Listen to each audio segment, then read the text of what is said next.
Good afternoon, fellow students and classmates of the Social Welfare course.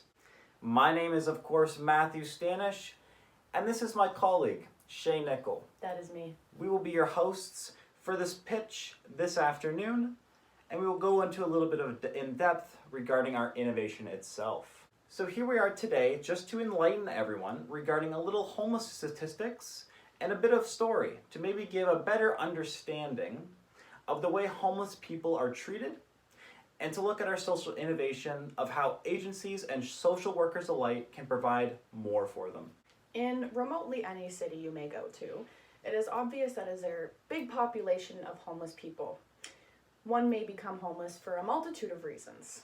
Some of these reasons could include unemployment, lack of affordable housing, lack of affordable healthcare or transportation to healthcare, poverty, domestic violence, and or lack of mental health and addictions treatments. Due to such high numbers of homeless people in cities, for example in Oshawa, people are forced to live in places such as Tent City, where they mostly reside, of course, in their tents, and they will carry all of their belongings either on their person or usually in shopping carts. Since July, in Durham Region alone, Durham Region's homelessness support system has housed more than 100 people, and more than 50% of them experiencing chronic homelessness.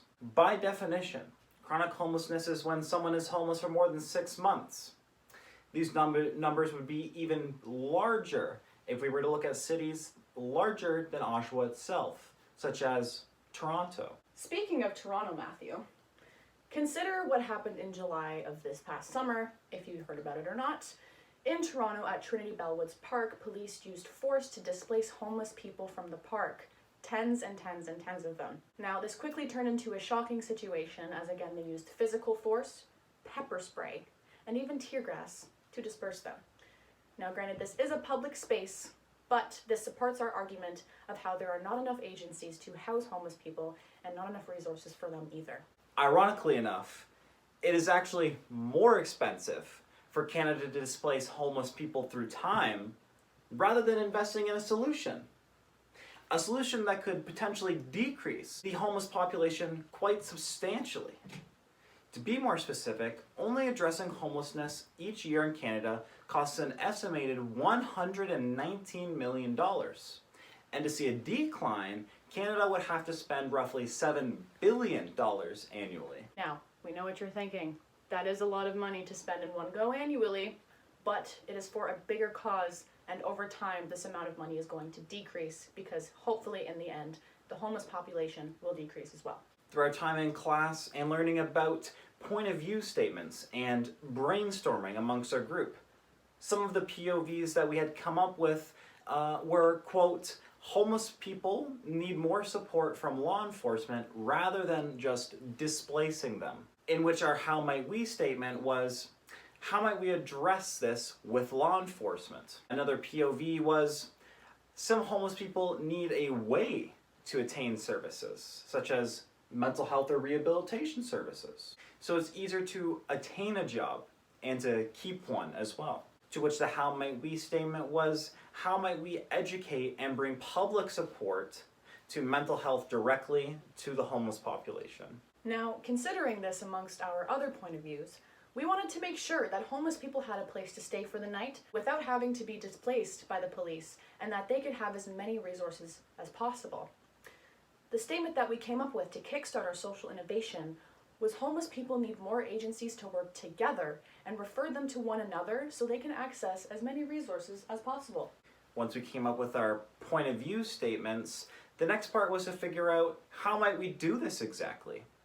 Our statement then became, how might we connect different agencies with one another to provide shelter and resources? We tried a more typical route, so to speak, of brainstorming, with just in the beginning showing some easier form of solutions that may have been somewhat touched on before.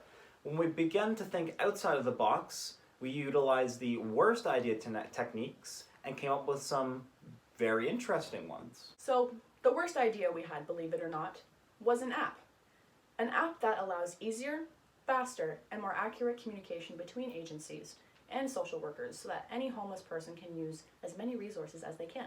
To explain more in depth, This app allows agencies to connect with each other about a homeless person in specific using their services one day and night, and letting another agency know that they are sending that person to a second agency to stay for a night or get more products and food. So for example, to put this in perspective, if David stayed his night at the agency and was scared of, being outside for the next night, that agency would then connect with another one to see their availability for another person to stay and how many resources they have. So then the agency can direct David to the next shelter. Agencies can update and keep track of their available beds and resources and give social workers and shelter workers alike a way to actually refer their clients to other agencies with relative ease. It will be a free-to-use service and will be in partnership with Durham College and funded from Innovative Solutions Canada through the Department of Innovation, Science and Economic Development Canada. So, after hearing all that, the name that we decided to come up with was called Home Connect, which we have not claimed yet, so do not patent our idea. Overall, I believe that Home Connect will provide a refreshing breath of fresh air into a problem that has been seemingly mishandled, simply put. Hopefully through some education on homelessness and explanation of our worst idea and our app, this class can understand our innovation and maybe try looking at homelessness in different perspectives. This is our associate Toast, and she approves of this message.